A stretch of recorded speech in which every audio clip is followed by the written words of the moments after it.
past the house every day. It was exactly the home I had always dreamed I would live in. So I set up my personal investment plan with JMMB Her Wealth to save for the down payment. They even gave me an affordable loan to help me make this dream a reality. You know where I'm headed now?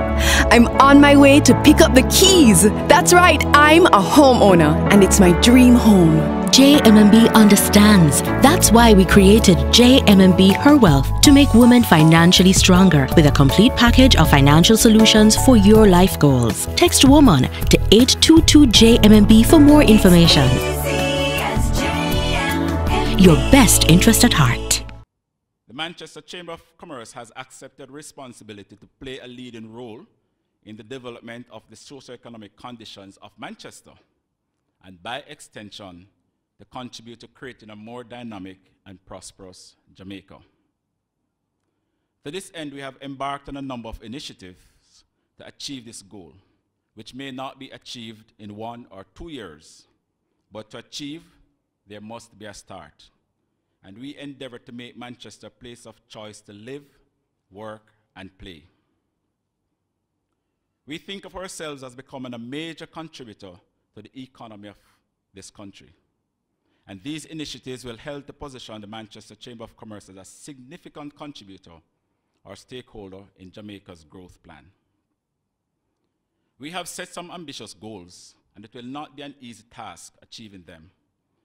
Therefore, we have sought partnership with stakeholders in Jamaica's economic growth agenda, who can help us to better understand the role of the private sector in achieving the national plan. Collaboration with our stakeholders will also help us to achieve our development projects for the parish. And needless to say, the support for our initiatives are overwhelming from the persons we have with us here this evening. Firstly, crime fighting and law and order are paramount to the development of the parish. We have now established a committee to develop a framework to support the police force in Manchester. This Police and Community Relations Committee is chaired by Mr. Kevin O'Brien Chang and includes several business interests within the parish. We have already met with the Commissioner of Police, and the committee will be looking at KPIs, that's key performance indicators for the police, and the provision of resources to include training that will help to create a more effective, efficient, and professional police force in Manchester. Since July this year, the Manchester Chamber of Commerce is now a signatory on the Declaration of Intent with the Economic Growth Council for its 5-in-4 growth plan. We signed on during their last national update in July. We fully agree with their initiatives, and we will continue to give support where possible. From our relationship created at the British High Commission here in Jamaica, the Manchester Chamber is now receiving tremendous support for MSMEs in Manchester for international trade between Jamaica and the UK. Linkages have been created for us to expose and market products and services out of Manchester, Jamaica, in the UK, and the Manchester Chamber of Commerce will be leading a delegation to the UK later this month to further advance this development. On this trip, talks will surround twinning with the West London Chamber of Commerce and the signing of a trade policy and MOU between the two chambers of commerce. And this will take place at a reception hosted by the Jamaican High Commissioner in London, His Excellency Mr. Seth Ramakon. We will be visiting London and Manchester, where the former British High Commissioner Mr. David Fitton is from. It was under his leadership that this opportunity started, and it is now, and I'm proud to say, it is now being continued with the new British High Commissioner, His Excellency Mr. Asif Ahmad. Thank you very much, sir. Already we have a list of companies that have signed on for the opportunity for international trade. Because of the significance of this development, both JAMPRO and the Minister of Foreign Affairs and Foreign Trade are giving us support. At this point, I would encourage MSMEs to take advantage of this opportunity to grow your business through international trade and contribute to the building of the economy of this country. On this trip, we will also be learning from leaders in business improvement districts on how the private sector can partner with the public sector to create business improvement districts in Manchester. A business improvement district for Manchester is really an initiative of the Manchester Municipal Corporation, and it has our full support. Ladies and gentlemen, we are working for Mandeville to be formally established as a university town. And I'm seeing the president of NCU here, who is fully on board with that. And for the town to be named the third city.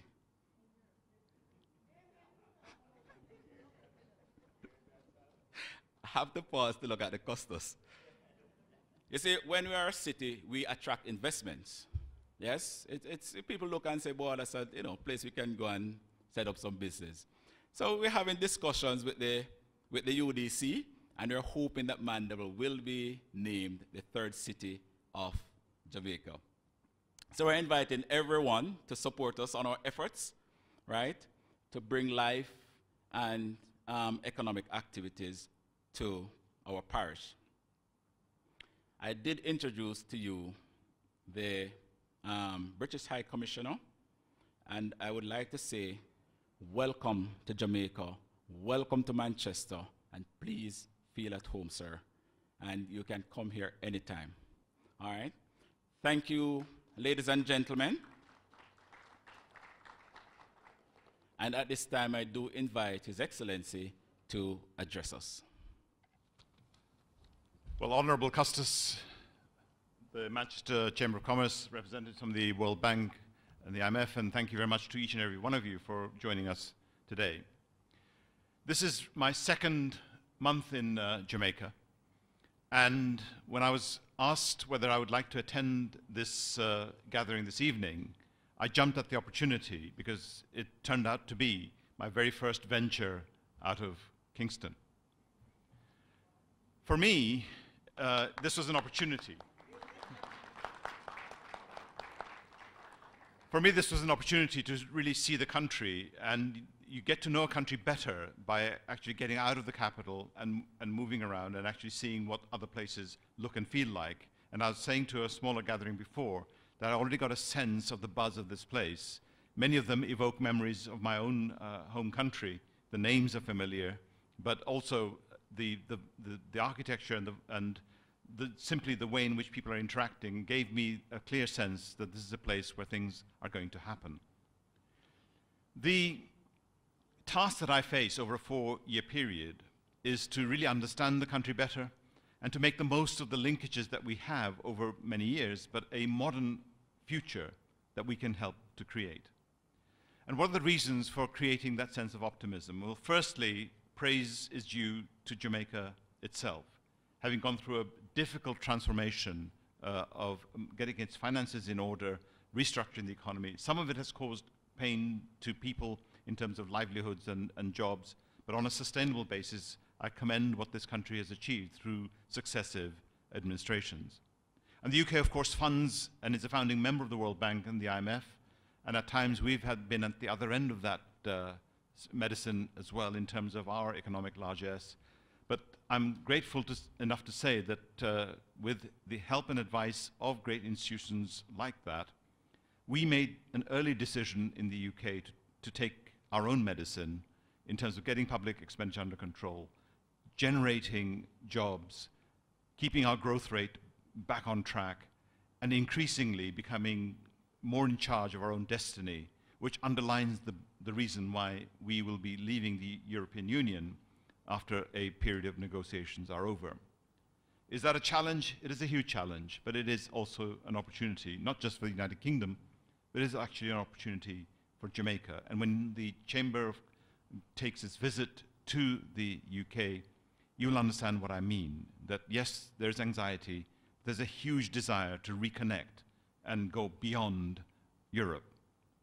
Now, of course, David Fitton, you said, has strong links with Manchester, which is fine, but you're also visiting the city of my birth, London, so I feel equally, if you like, treated in terms of where you're going. My only favor that I ask of you is that should you win this debate as to whether this place becomes a city or not, that you call it Mandeville City and not Manchester City.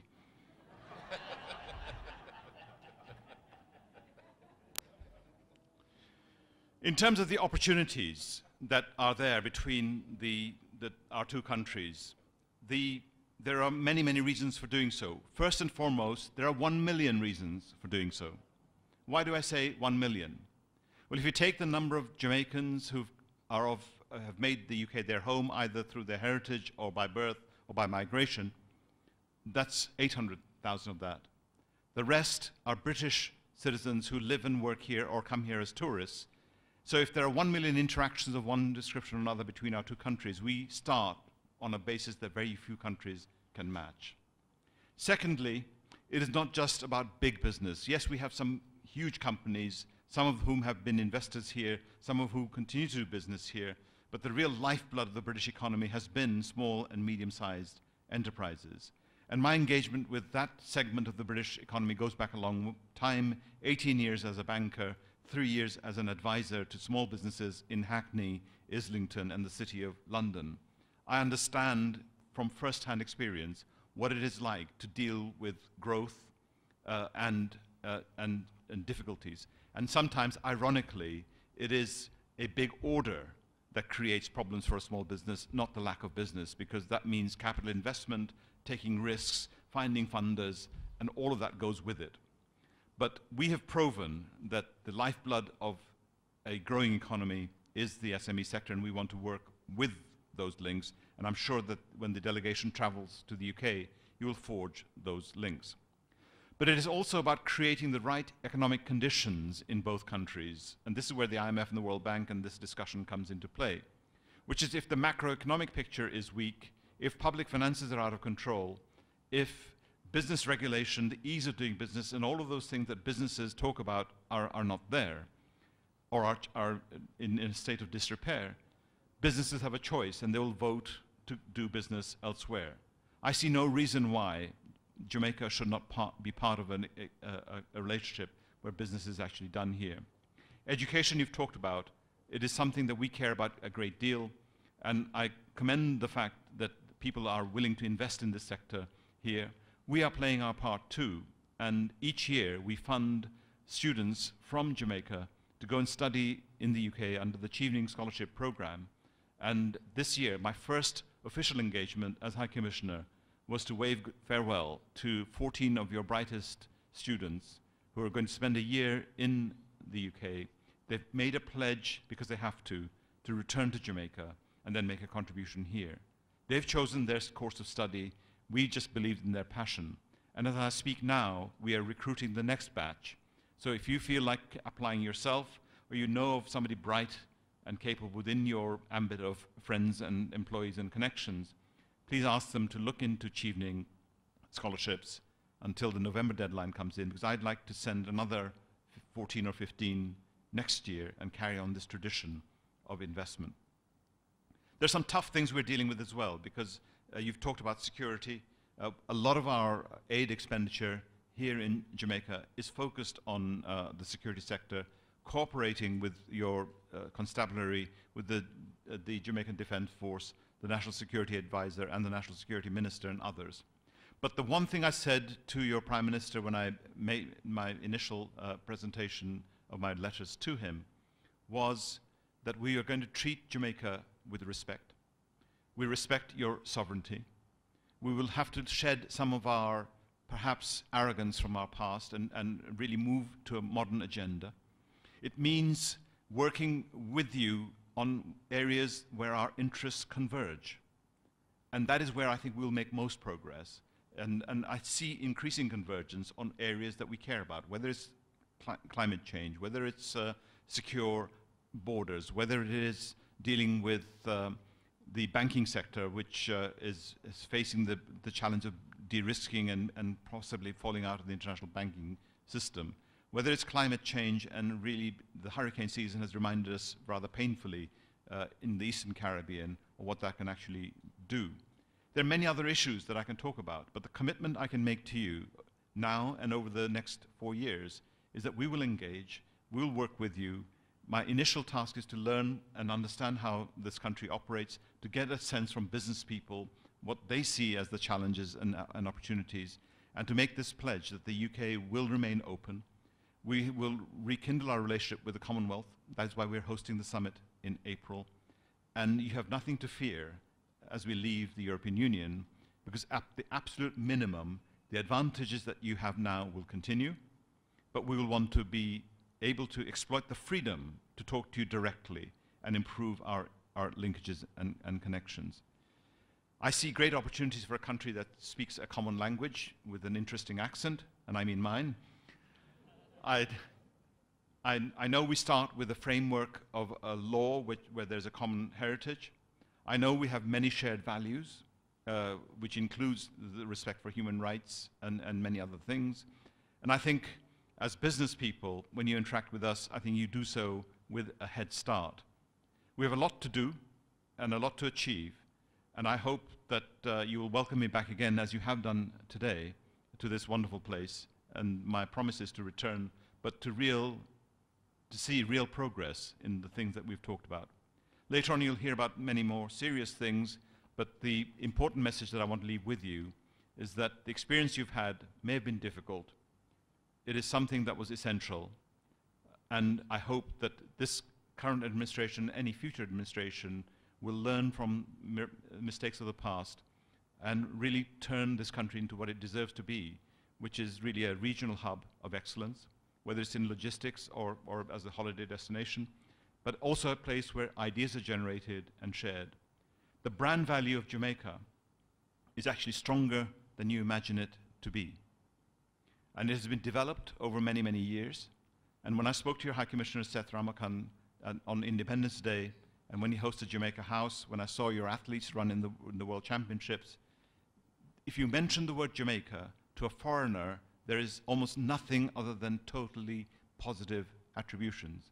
It is only you yourselves that look at all the other challenging issues because they're closer to you, but exploit what is good and deal with things that are challenging. We will be your partners as you go forward. Thank you very much for this opportunity.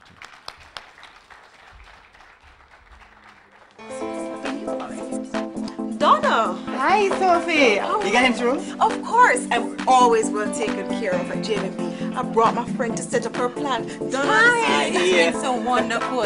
From the moment we walked in, I felt really at home. My glad. financial planner was so easy to talk to. She understands me and knows what I want. I feel like she really wants me to achieve my goals. Great, I didn't welcome. see myself here at JMB, but this is me. My money is secure. It's easy. I am happy. I'm glad you're happy. You deserve people who really stand for you. You deserve JMB. Welcome to the family. If you're serious about saving, you deserve JMB. His Excellency, they should be leaving before the end of the program, so he's willing to field some questions right now, if anyone has any question for the High Commissioner. Good evening, High Commissioner. I just wondered if there is still that plan afoot regarding the prison, if that is still on the table, or attempts are still on the table to do that. Yeah, this is an issue that is still around because the conditions of prisons in Jamaica for Jamaicans is really beyond any kind of standard that is accepted both around the world and certainly to citizens of Jamaica who care about people who will learn from the period in incarceration and then be rehabilitated in society. The common aim that I have with the government of Jamaica is to reduce the number of Jamaicans who go to prison in the UK. And that is already working. We're seeing that ever-increasing trend arrested, and the numbers are beginning now to taper off. So we're already having some success in what we're doing. I've said this as a matter of public record, that I will not put the prison issue on the agenda until such time as the government of Jamaica puts it back on the table. But there is a discussion to be had. There is a discussion to be had about the conditions of the prisons. There is an issue of reoffenders, etc. There is an issue of whether we build a prison or not. like every other country, when people have served their jail term and they've exhausted all legal options, they'll be asked to go back to their country of origin and the countries that they're citizens of. So it is not as though the building of the prison is simply an answer to that question. I think there were some misconceptions at the time when this whole thing was announced. I think there was a belief that somehow we would charter a giant 747 or an A380 and just let loose every Jamaican in prison or who's just finished their reoffending. Nothing was further from our mind. This is going to be done on an individual basis, as it is done now. When they finish their term in jail, when they go through their inevitable appeal processes, and they find their way back here either of their free will or a couple of times a year in a chartered flight, there's a rehabilitation plan that we agree with the Jamaican authorities, which we contribute to. Our aim is to make that transition, which is difficult, a little bit easier, but ultimately every country is responsible for their citizens, and that is why this is actually happening. So I know this has been tainted with all sorts of publicity. What was rather sad about that whole announcement was, alongside that, we made the biggest ever aid commitment to the Caribbean as a region, £300 million in infrastructure development, the first of which is happening here in Jamaica with the irrigation project in Essex Valley, and there'll be a phase 2 in another part of this country. And there'll be other areas of assistance. I'm not walking away from this issue, but I'm putting it in a different space, which is when the Jamaican government is ready, we're ready to look at it again.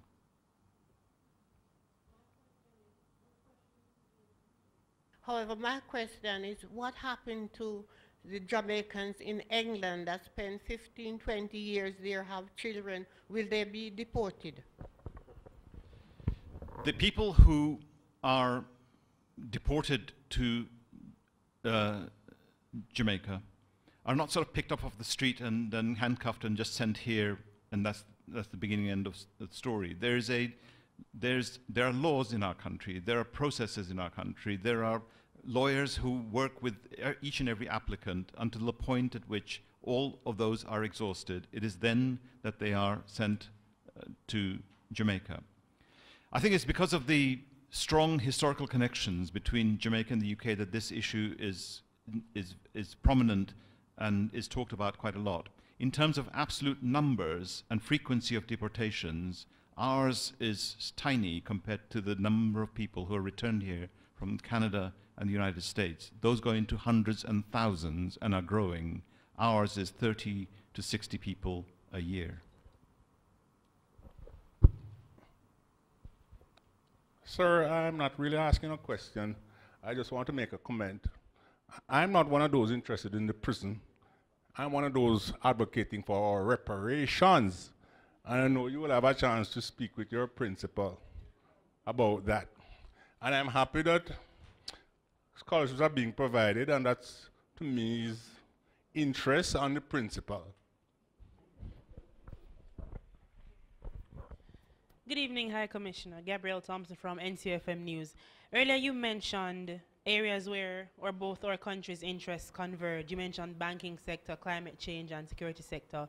Can you give me just an idea of what we can expect, particularly from the banking sector? Many Jamaicans are concerned about our economic climate. The banking issue goes far and wide.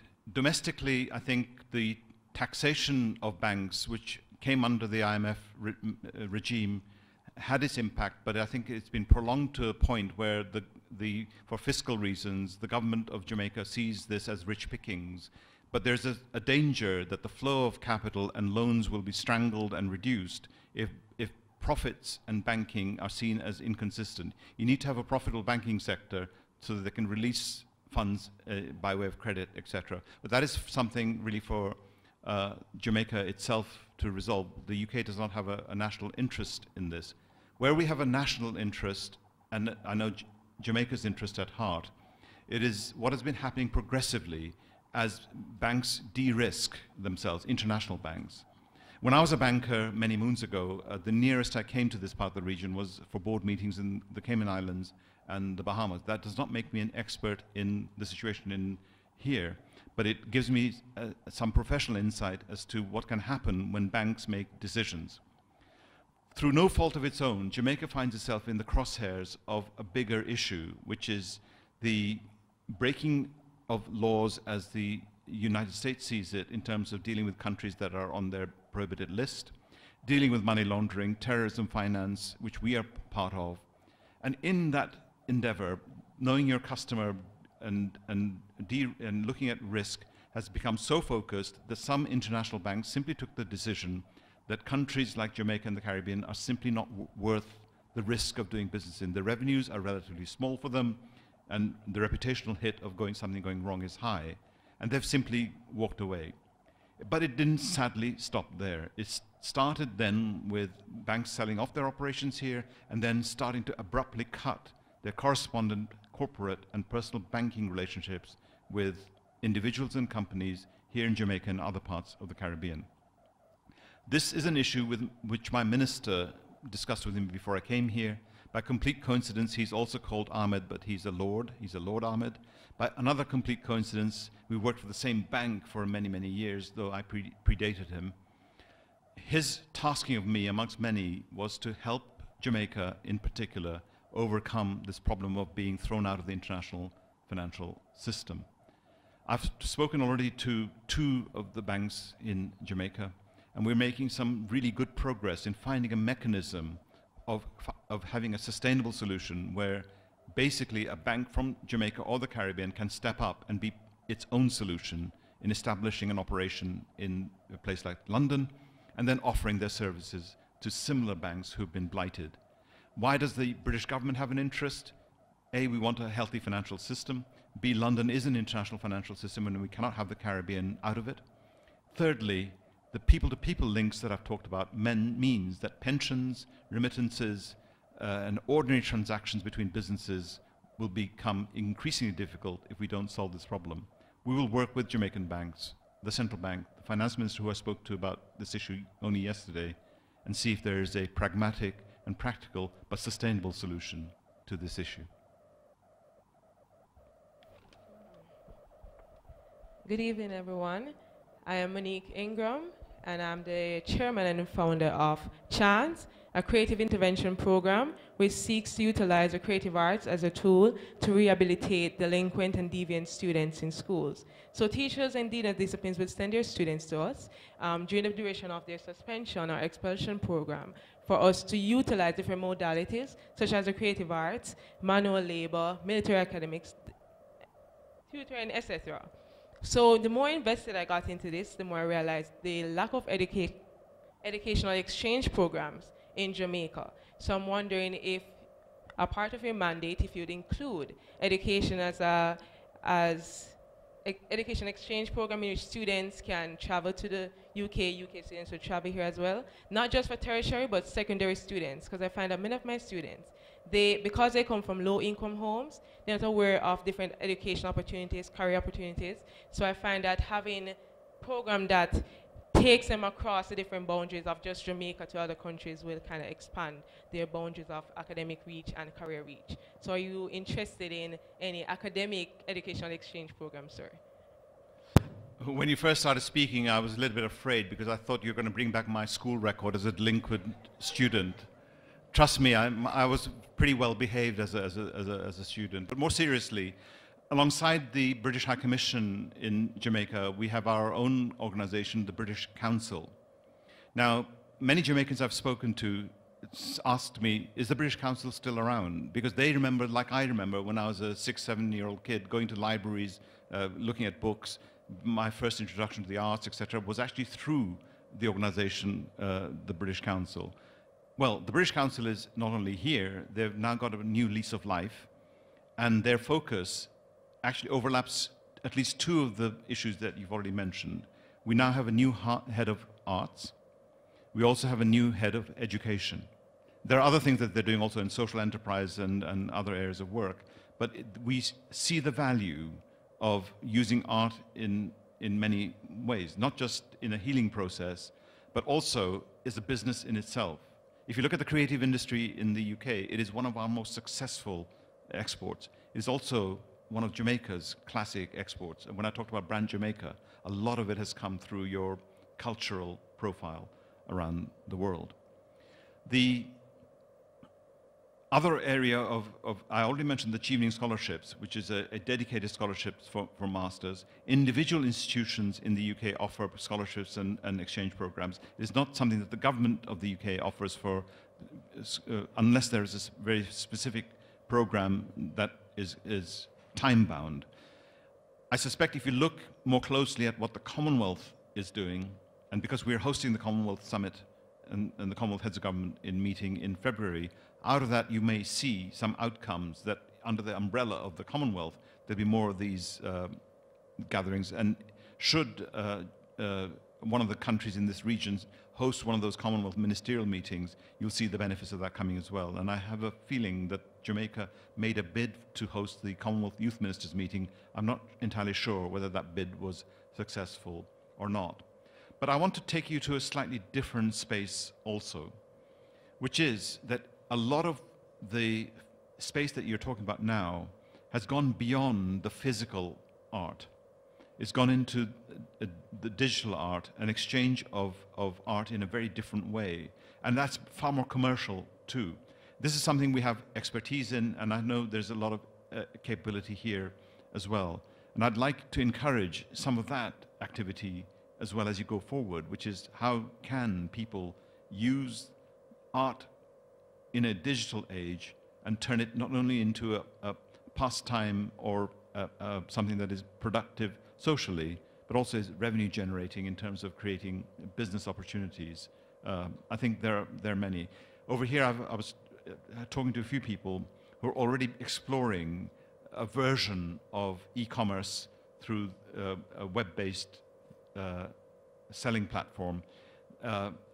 In one of my newspaper interviews, I said, without fear of some sort of copyright infringement, what this country needs is something like Jambay, where you actually connect on a platform, sell goods within Jamaica, but also then take it out and make it more accessible with a logistics backdrop and a secure payment mechanism, which will make this work. So I think I see a 360-degree range of opportunities in what you've raised. It's an area worth talking more about. I'm Sushani Hunter, Client Support Officer at JMMB, and also a upcoming communication consultant. You said that you used to be an advisor for small and medium-sized businesses. What I've realized with just communicating with those of my peer group who are upcoming business people, I realized that what we're exposed to is very limited. Our margins are very low. Is there anything that you have in mind or any plan that you have to help Jamaicans to be more educated as it relates to how is it that you can start your business? How is it that you can market it and to get it out there? I would take up the entire time of this conference and maybe weeks to do this, but there are some basic essential things. One is that there's a tendency of small businesses to be what I call Me Too businesses, and we see this with the communities in the UK, whether they're from the long-standing groups from South Asia for the Caribbean or more recent arrivals, is that, and I remember this when we had an influx of people who were fleeing conditions in the Middle East, where you would have somebody setting up a fruit and vegetable shop and succeeding, and then 5 others would set up right next to them. There's a sort of a symbolism there. Basically, this is what I call the Me Too business. And the Me Too business has potential up to a point, then you start to cannibalize the market, and it really doesn't work. If I take just 2 sectors as an example for Jamaica and show you where you might differentiate yourselves. I've just served in the Philippines, where in addition to getting $30 billion worth of remittances, the BPO industry has thrived and is growing and is creating employment for nearly 1 million people, and within their expectation, all being well, will be that this will continue to grow. People are talking about Jamaica as an up-and-coming BPO center. There have been a few announcements made recently about the BPO sector coming in. But there's a lion at the gate threatening this business, which is artificial intelligence and basically automating that transaction that BPO operatives are offering. What is the opportunity here for Jamaica? 2 things. if you're a consumer or somebody with an issue or somebody who's phoning up a call center wanting your problem to be resolved, the most frustrating experience you have as a consumer is you end up thinking you're actually talking to a robot and not a human being. But they're talking off a script, they can't offer you advice, they can't go off script, they cannot analyze your situation and tailor a response to you. They can basically pick from a menu and give you option A, B, C.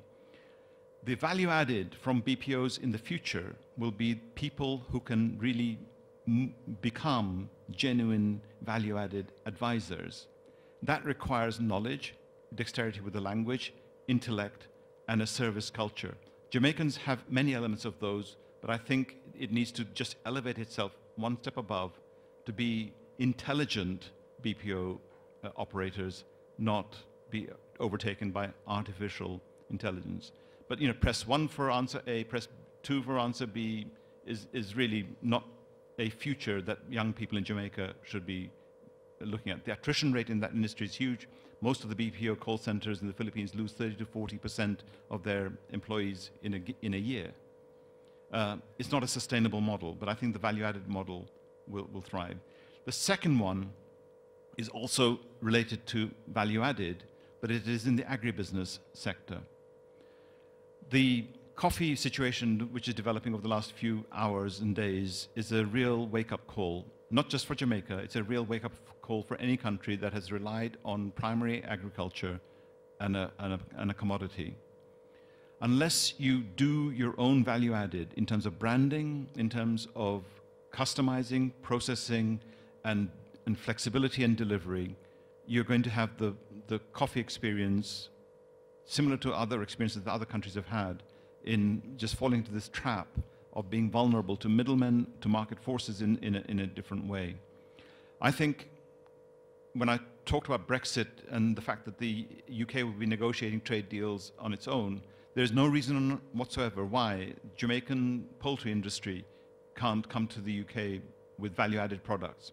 Why your agricultural products, whether it's in the really high value and the things that have what I call almost gold dust value, but with the value added being done here and not necessarily sold as a raw commodity elsewhere.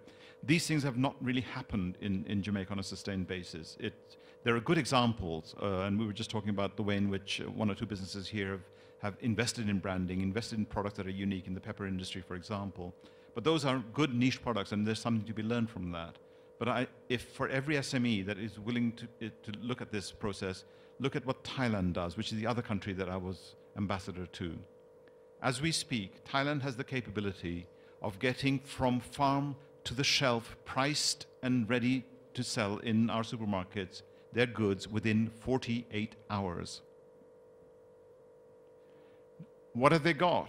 They've got the same things you have: farmers, aircraft, ships, logistics, people. The only missing link in all of this is the will to fill this space. We will buy good quality products at the right price, at the right branding, in a fit state that is presentable, if it meets those criteria. If the Thais can do it, I see no reason why you can't do it. Thank you very much, Mr. Ahmad. Ladies and gentlemen, we have the full complement of our speakers for tonight. Mr. Duncan, please, and Dr. Lonken. While they take their seat, I must say thank you to the JMMB group for sponsoring this event tonight.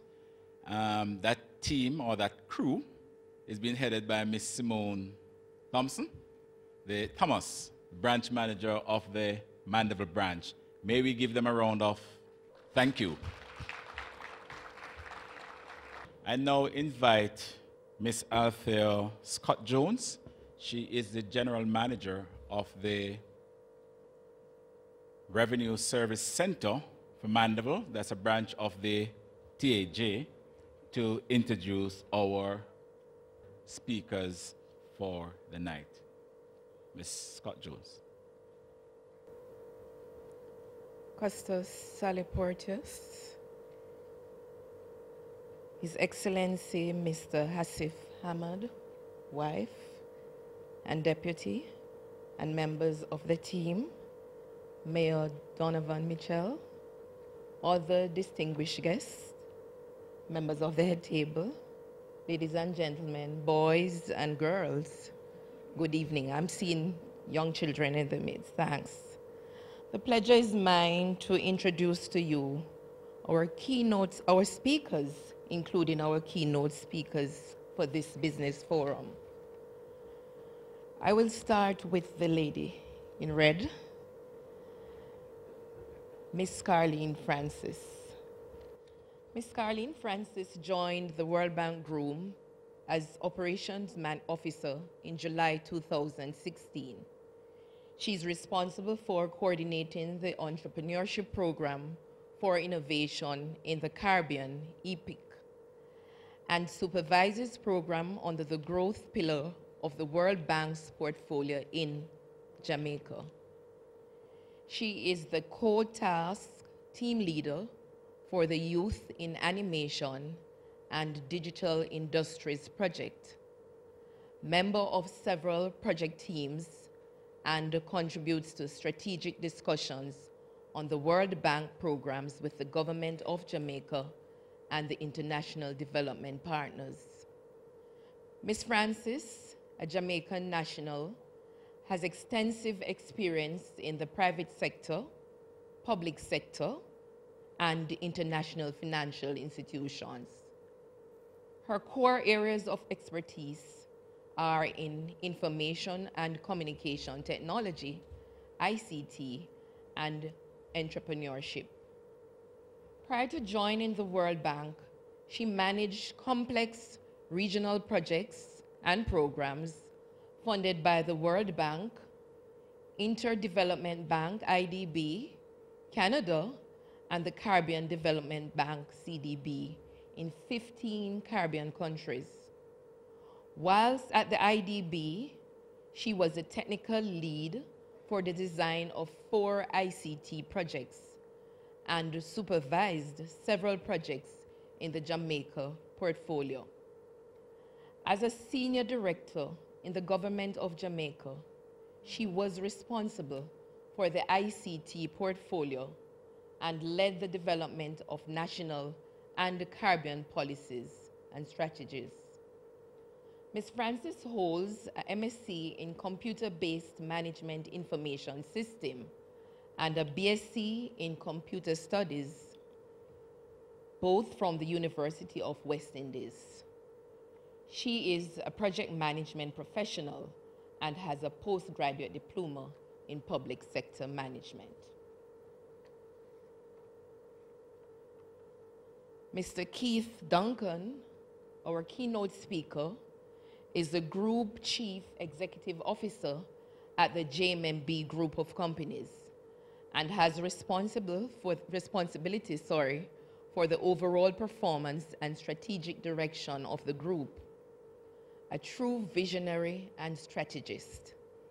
He has built one of the strongest trading teams in Jamaica. Under his leadership, the group has solidified its presence in the local financial sector, having just recently obtained a commercial banking license and is establishing its footprints regionally with operations in the Dominican Republic and Trinidad and Tobago. His financial expertise has not only benefited the JMMB Group, but also the Jamaican financial sector. In March 2011, under his leadership, the company was conferred with the prestigious Jamaica Chamber of Commerce Best of the Chamber Award in the large category. Mr. Duncan has served variously as a Vice President of the Private Sector Organization of Jamaica, PSOJ, between the periods 2013 to 2015, past President of the Jamaica Security Dealers Association, JSDA, and continues to contribute his service to Jamaica through various roles, including his current appointment as co-chairman of the Economic Program and Oversight Committee, EPOC. Known for his commitment to youth development, Mr. Duncan served as chairman of the National Youth Service from 2003 to 2009 and worked closely with the respective boards and teams to fulfill the mission of creating and reforming Jamaica's youth to become purposeful citizens. Mr. Duncan is a founding member of Youth, that's Youth Upliftment Through Employment, and is currently a director on the board of Youth Limited.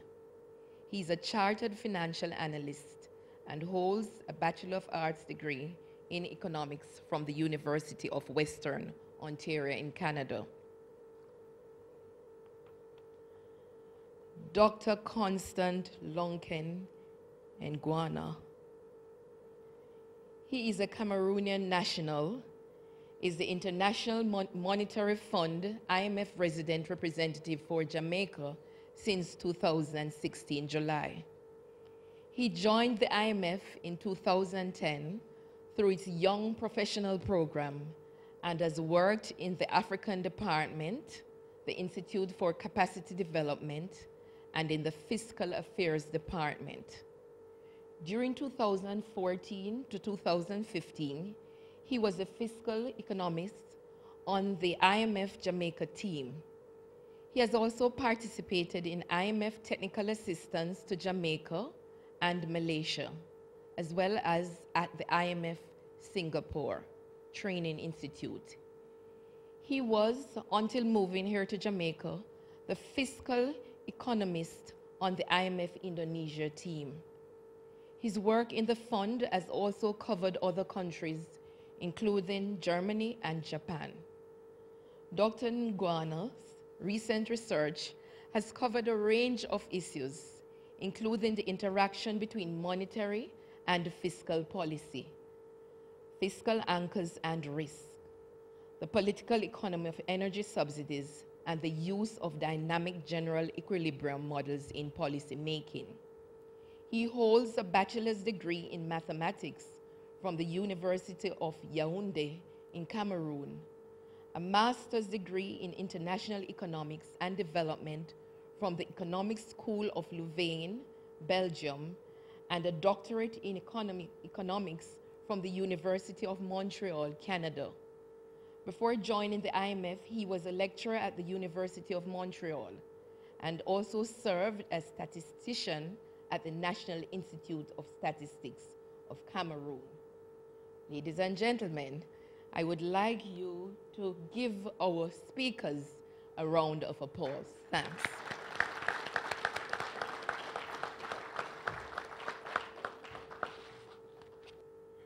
Just before I invite Dr. Lonken to the lectern, I just want to acknowledge the presence of Mr. Mark Tracy. He is the Executive Director of the Economic Growth Council. Welcome to Mandeville, sir. Manchester, sir. Dr. Lonken. I'm glad to be back to Mandeville. I was here in this same room, I believe, in April of this year. And I would like to thank the Manchester Chamber of Commerce and Mr. Green in particular for having me here for the second time. I believe the slides are being loaded, but of course Keith is the main speaker, so we're just trying to entertain you while he gets ready for his presentation. Jamaica's plan, so we're just outsiders. We're just here to support the Jamaica's plan, and that's the message that I want to leave you with. The first thing that I heard about Mandeville was cool, cool Mandeville, but it's raining all over the place. I don't know, even Kingston has become cool, cool Kingston. And this is something that it's a bit, looking at the data sometimes is a bit disappointing that whenever you have those weather swings, it's reflected in the GDP numbers. So I believe it's something that Jamaica is also working on, so as not to be completely at the mercy of Mother Nature. Okay, I guess the slides are up. So I will essentially, the idea that I would like to leave you with, and I believe Keith will strengthen that idea, is that I think of the Jamaica program, Jamaica Reform Program, as a social contract. It's a social contract that involves the government. It's a social contract that involves the people of Jamaica through the monitoring framework that the Jamaicans have put in place to ensure that the contract can be enforced, right? A contract only makes sense if it means something, if you can actually enforce it. And that's the idea that I would like to convey during this short 10, 15 minutes or so. Next slide. So the first thing when you think about Jamaica 4 years ago, from over the past 4 years, you will realize two things. There has been what economists would call a strong internal adjustment and a strong external adjustment. Because back in 2013, there were a lot of imbalances, what economists refer to as imbalances in the Jamaican economy, either be in the form of the government living above its means, or the countries are, as a whole, relying more on goods that are produced elsewhere than in Jamaica. And those two charts reflect the type of adjustment that has occurred. The left-hand side chart is the debt trajectory. So the government, through a strong fiscal adjustment, has reduced significantly its debt. Debt was about 150% of GDP in 2013. Now we're projecting that to be just about 105% of GDP. And Jamaica's fiscal responsibility law target a debt of 60% of GDP by 2025-26. What does it mean, debt going down? Debt goes down means Jamaica as a country will spend less on servicing debt. So you will actually have more resources left to fight crime or to invest in the Jamaican people or to improve the infrastructure. So that's what it means that debt is coming down. I won't elaborate too much on those facts because I believe Keith will be touching on a lot of them. So the second chart shows you how much Jamaica consumes of foreign goods compared to what foreigner consumes of Jamaican goods. And you will see that that also has been coming down substantially. And that's the reason why, part of the reason why Jamaica has been able to accumulate a lot of US dollar, a lot of foreign currency, meaning that if there is a spike in oil price, Jamaica has more foreign currency now to withstand the shock. So Petrojam and whoever want to import will still be able to import because Jamaica has a lot of reserve, a lot of foreign currency sitting at the Bank of Jamaica. Nobody will be short of reserves. That's what it means, that you're consuming less of the foreign goods now than you used to do. And this has led to some green shoot in terms of economic activity. People might not have started feeling it yet, but this is the first time that Jamaica has been growing almost consistently, despite the recent data release, which shows that the economy was almost flat, or contracted is a bit of a strong word, but almost flat over the quarter April to June, which reflect what I was saying as my slides were being uploaded. It really reflects the weather swings that have taken a toll on output, on economic activity. But if you abstract from that, you have an economy which is growing. Although the growth rate is small, but it's really sustained. And that speaks to the predictability of the economy. Because one of the beautiful things about macroeconomic stability is that you have a more predictable economy, even if, because look at what happened in the 2008. In 2008, you will have seen that the economy contracted substantially. So the economy was very unstable. But we're in a place where the economy started picking up. And you can look at it. Employment, I like to look at employment numbers because they're more positive. We see a lot of employment growth in employment. And the red line shows you the unemployment rate, which has been falling down consistently since 2013, going from 14.2% to last April. April this year, it was down to 12.2%. So that's a percentage of the labor force that is not without work. And when you look at the actual employment number, actual people at work, that number has been increasing consistently also. And then the most interesting thing is that this is even stronger among the youth. Again, it's still very small, very moderate, but it's positive and sustained, which is an important point.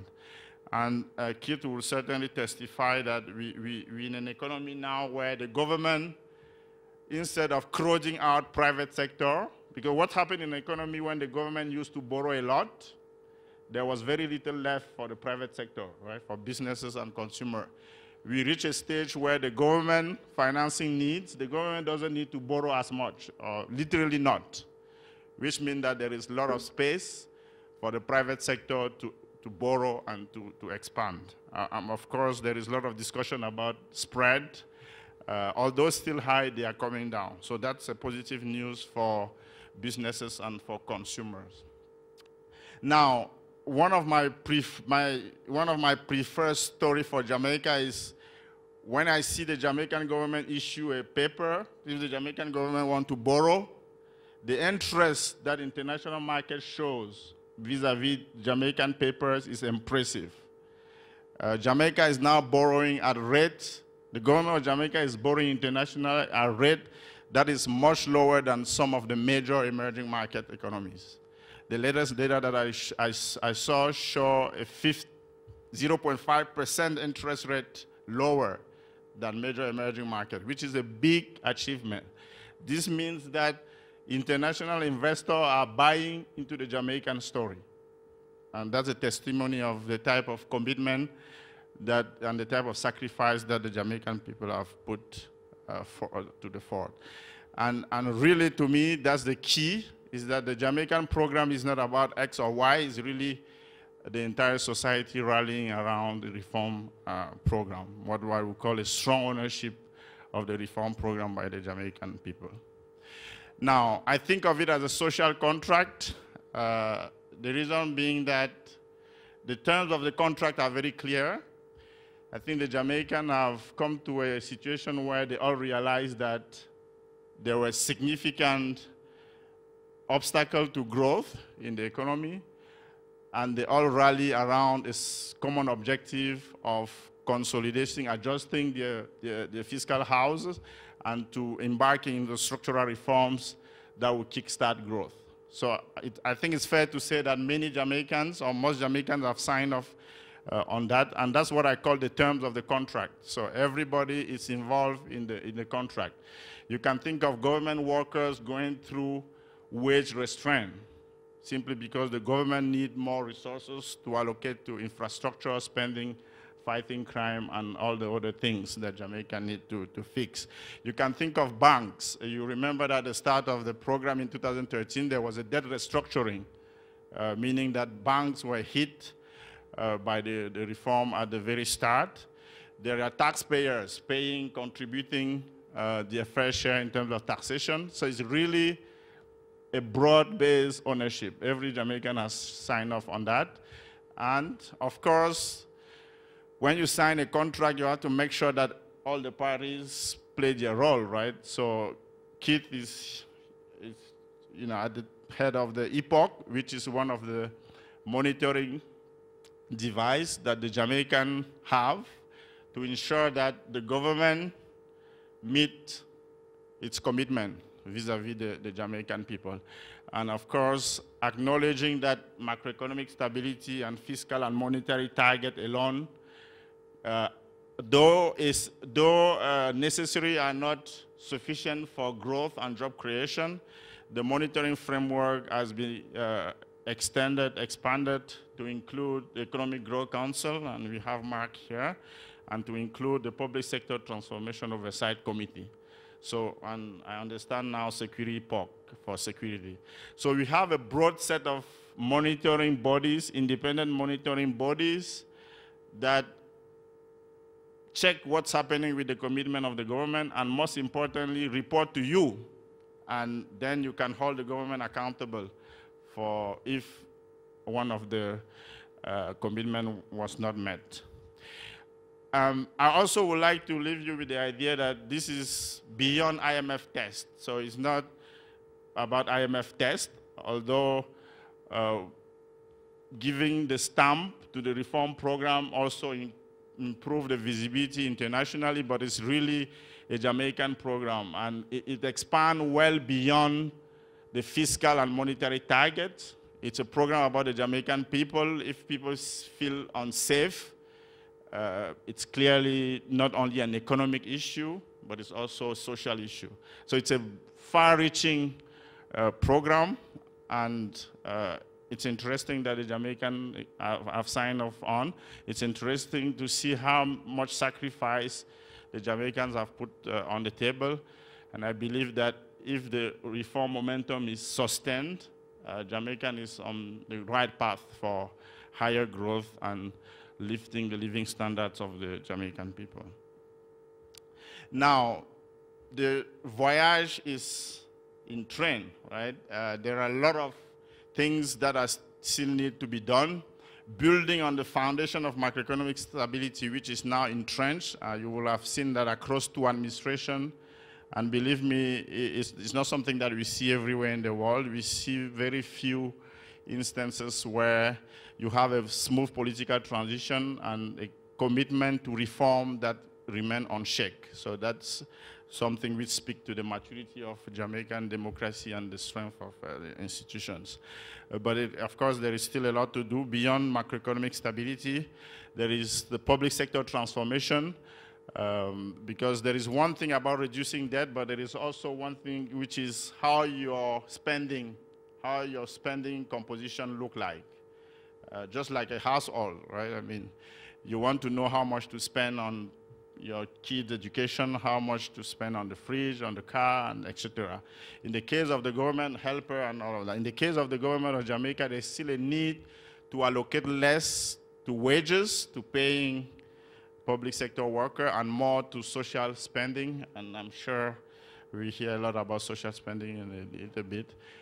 So that's the type of reconfiguration that the Jamaican economy needs to go through, which may mean which will mean a government which is more efficient and really which play a catalytic role. Because when we look at international experience, there is no sustained growth in any country that is led by the government. The government is there just to facilitate the process. The growth engine is really the private sector. And of course, there is the financial inclusion. Growth cannot be sustained if people do not feel included. Eventually, things will unravel. So as the government go along, it's interesting to see that there is a lot of attention being paid to strengthening the social safety net and making sure that the most vulnerable are protected. Of course, the elephant in the room is national security crime, which is something that, interestingly, the government, the Jamaican people are working towards addressing. And of course, you will agree with me that it's not just about financial resources, but it's also really how all of us, all of Jamaican, can start the process at home and at the community level. And there is another angle. I mean, you will be surprised that an IMF representative would finish a talk without mentioning the exchange rate or inflation. One of the objectives of the Bank of Jamaica is to move towards what is called inflation targeting, which means that the Bank of Jamaica will be committing to you, the Jamaican people, how much inflation will go up. So how much will you pay more for the goods that you purchase, rather than focusing on the exchange rate, which is just one price out of many prices in the economy, right? The imported goods, of course, are affected by the exchange rate, but the domestically produced good may not. So the bank want to guarantee to you guys a level of inflation, the price, and not so much the exchange rate, because exchange rate is just one price. So what you want to look at is the basket of everything that you consume, right? Which hopefully over time will contain more Jamaican goods than imported goods. That's the idea. And that's part of the modernization process. And we believe, looking at international experience, that If those building blocks are in place, Jamaica would certainly flourish. We will record higher growth rate across the board. And our role as an institution is really a support role. Basically, 4 things that we do. Number one, what the IMF does is to make sure that the global financial system is stable, looking at the major economies as well as the small economies.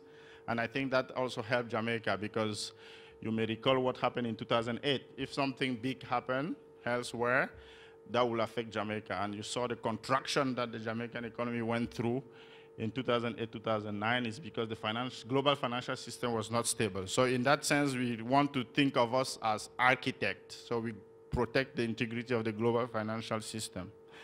The other role that we play is to provide financial support. I would call that firefighter. In the case of Jamaica, there is a $1.64 billion sitting in the IMF for Jamaica, in case there is a fire, in case there is an external shock, that Jamaica does not have enough foreign reserve to protect itself against. Those resources could be tapped into. So that's the firefighter role that we play. The third role that we play is you could think of the IMF as a doctor, because what we do is to go in every country, including in Jamaica, and do some health check, look at the state of the economy, looking at various indicators, macro as well as non-macro. More and more, we're looking at non-macro indicators and do a status check and make some, in discussion with the government and the private sector, some recommendation on as to how to fix that. And it's really a dialogue. One of the roles that the IMF play, which is not very often mentioned, and to me is one of the most long-lasting and critical roles that the IMF play, is what we call capacity building, which is training. We do a lot of training. I personally participate in some of those training in various IMF training centers. We also do technical assistance. Because, don't get me wrong, it's a Jamaica plan, but some of the technical aspects of the reform program, Jamaica still need to draw on international experience. So IMF teams will often come to zoom on a specific topic. It could be tax compliance. It could be how to design a fiscal rule, how you come up with the 60% that you want to target in discussion with the government and looking at what happened elsewhere. A technical team can actually look at it. Just to give you a sense, because my office, we actually see who is coming every time.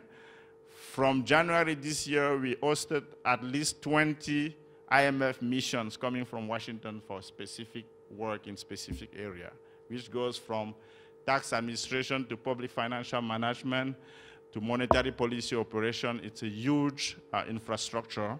And the hope and the plan is that as Jamaica continues to craft its plan and having that technical assistance, those are to strengthen the institution setup, strengthen the technical capacity, so that when IMF leave in a few years, everything is all good. Thank you.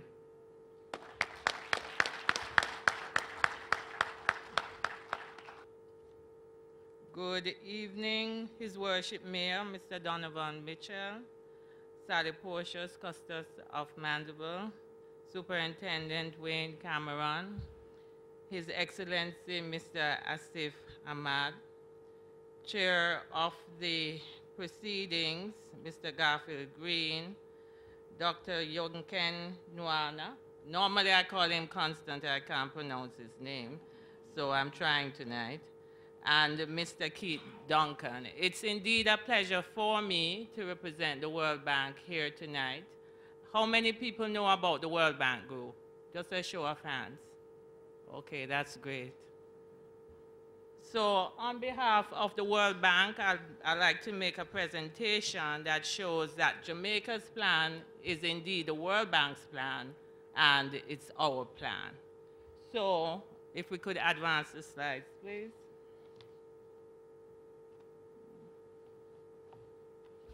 So the World Bank has two goals. One, the first goal is to end extreme poverty and to boost shared prosperity.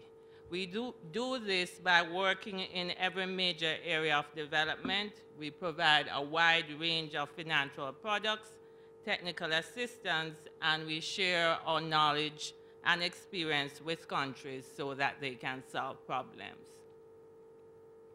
The World Bank Group has three guiding priorities. Our first is to help to create sustainable economic growth, and that is in keeping with Jamaica's plan. We want to invest in people through access to healthcare, education, water, and sanitation, and energy, and building resilience to shock and threats. And we're seeing this now in terms of how important climate resilience is. The World Bank Group has 5 institutions in the group, and they are managed by member countries. The first institution is the International Bank for Reconstruction and Development, called the IBRD, and this institution lends government of middle-income countries as well as credit-worthy low-income countries money. Jamaica is ranked as a middle-income country because we have a high gross national income of $4,660. So we are no longer ranked as low income.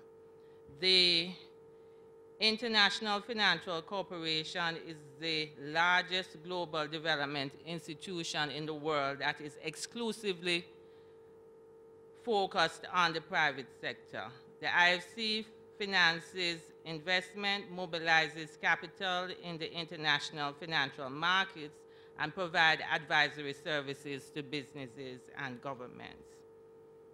The International Center for Settlements of Investment Disputes provides international facilities for conciliation and arbitration of investment disputes, and the International Development Association provides interest-free loans and grants to governments of the poorest countries.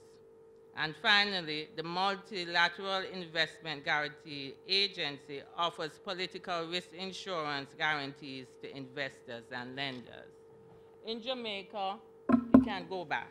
In Jamaica, we have only 3 of those institutions here. Physically, we have the World Bank and the IFC located in Kingston on the St. Lucia, on the Courtly Corporate Building on St. Lucia Avenue. The World Bank in Jamaica is represented by the IBRD since 1963 and the IFC since 1964. And since that time, Jamaica has benefited from 149 operations totaling approximately $3 billion. And in addition to that, 139 million in grant funds. The Multilateral Investment Guarantee Agency has 1 active engagement in Jamaica, which supports on lending by a financial services company to an infrastructure project. In terms of the model of engagement, what typically happens when we develop our programs in Jamaica is that we do our diagnostics. So we identify the challenges and the opportunities that Jamaica faces, and we are informed by a series of consultations with our stakeholders in the private sector, public sector, and civil society. Then we use that information to develop a country partnership strategy, and the strategy is typically aligned to the National Development Plan of the country. In this case, it is aligned to Vision 2030. We again consult with the stakeholders, and we coordinate with other international development partners, such as the IMF and the IDB. The CPS, as we call it, is aligned with government's development priorities for Jamaica and is particularly focused on the 3rd national goal: Jamaica's economy is prosperous. In terms of the CPS, I can't see what is there. There are 3 pillars. And the 3 pillars support Jamaica in creating conditions for sustainable and inclusive growth. So Pillar 1 focuses on public sector modernization, and the objective is to improve fiscal and debt management, as well as to improve public administration performance. Pillar 2 is the enabling environment for private sector growth, and the objectives are to improve the business environment and to foster entrepreneurship skills and innovation. Pillar 3 deals with social and climate resilience, and the objectives are enhancing resilience and reducing socioeconomic vulnerabilities, as well as increasing resilience to climate change and natural disasters.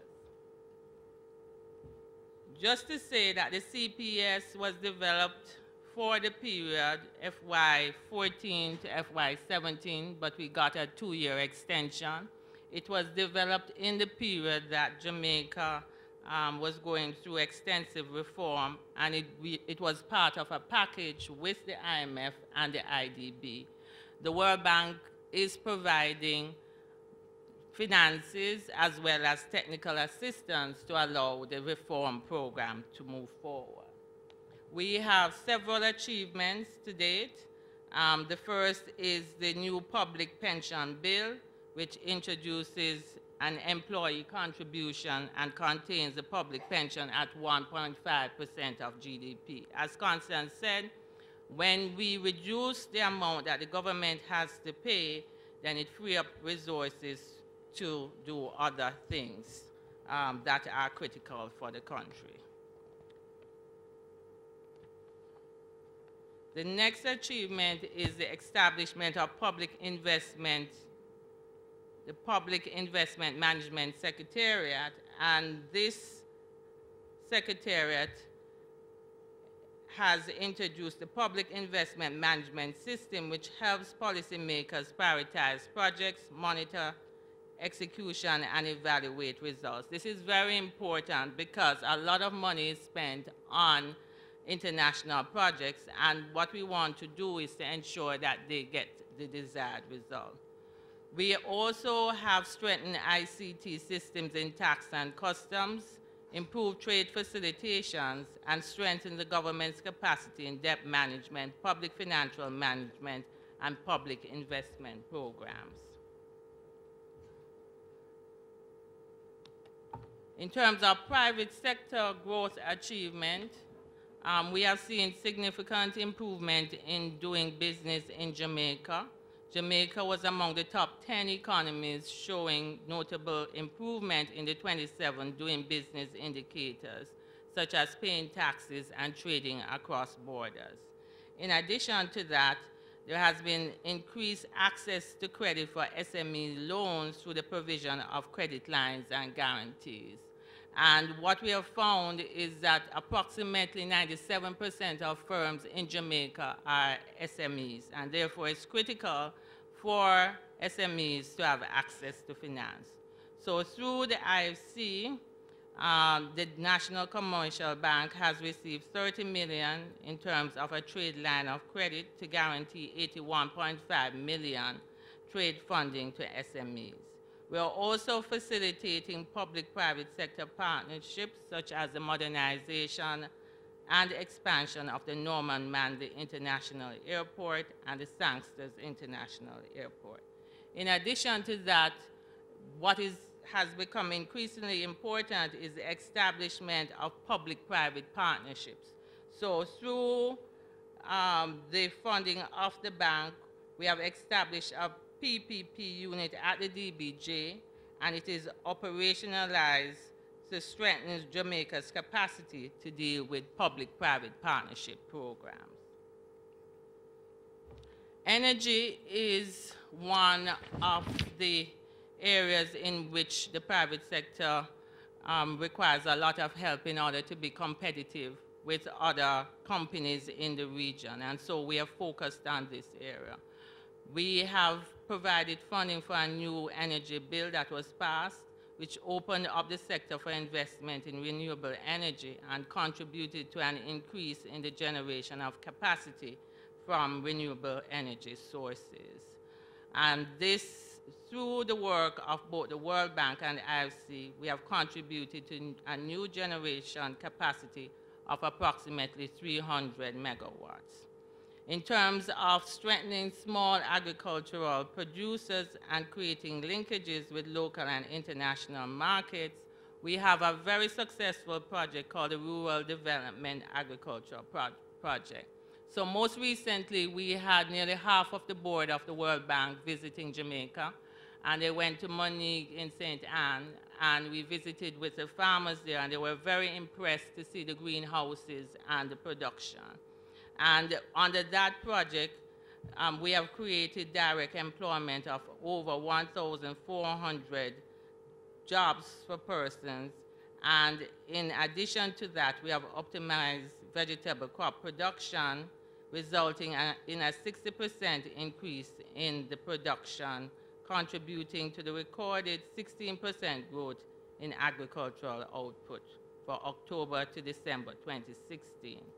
But most importantly, this has led to a reduction in Jamaica's food import bill by US $6 million in 2016. There has also been a linkage between the tourism and the agricultural sector, and we're now in the process of approving a ready tool. Both Minister Shaw and the board members were very, very impressed by what they saw.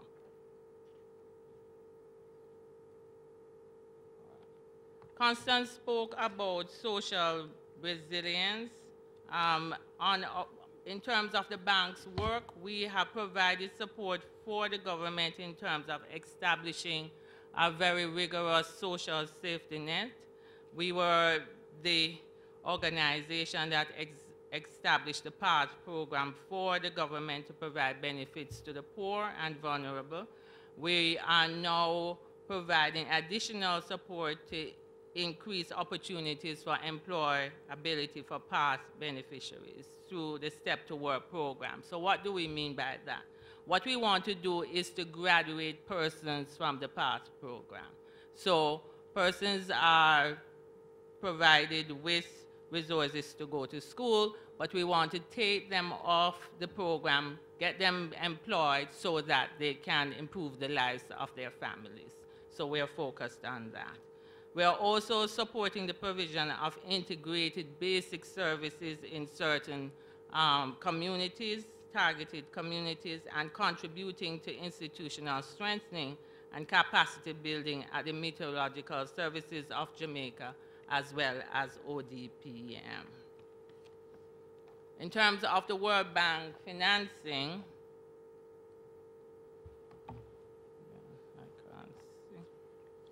we have financing in 3 primary areas: public sector modernization in the blue at $85 million US, enabling environment for private sector growth in orange at US $245 million, and social and climate resilience at $223 million US. Under the CPS, the Country Partnership Strategy, the World Bank finances an amount of US $368 million and the IFC $185 million. The portfolio is leveraged by complementary technical assistance and analytical work. What we have found is that in addition to providing the resources, the government also needs technical support in order to implement the reform projects and the investment projects. And we convene the technical expertise that we have in our global network in order to bring them best practices. The portfolio, also includes areas such as disaster risk management, public investment management, creative industries, education, investment climate, and access to finance. The IFC, which is focused on the private sector, accounts for US $232 million comprising of 185 million of IFC's own funds and 50 million in mobilization. Under the CPS, IFC has committed 20 million in renewable energy projects, 20 million in telecommunications, US 81 million in global trade finance, and it also manages 8 million in advisory services projects in Jamaica, including the Norman Manley International Airport, the Jamaica Tax Reform, Jamaica Coffee Revival, and SMEs Value Chain Development.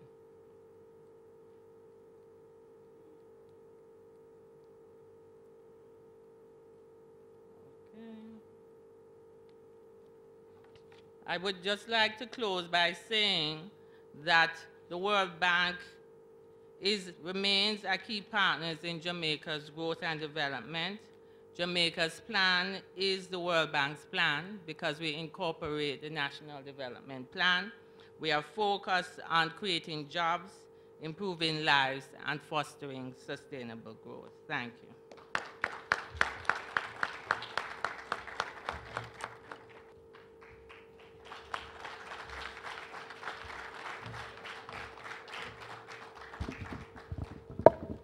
Coffee, is coffee over there?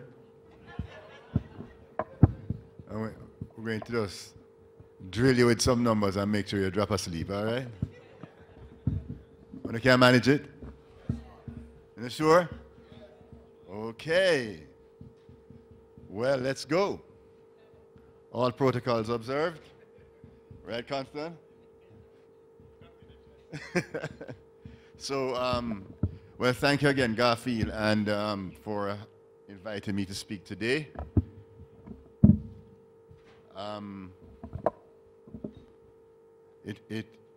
Coming out of Kingston, it was really headache. It took like an hour and 15 minutes just to get out of Kingston. You know, the rain, of course. But we are here today, and I'm so pleased to hear Constant and Caroline talk about Jamaica's plan, our plan. Because we are all in here for Jamaica to win. Right?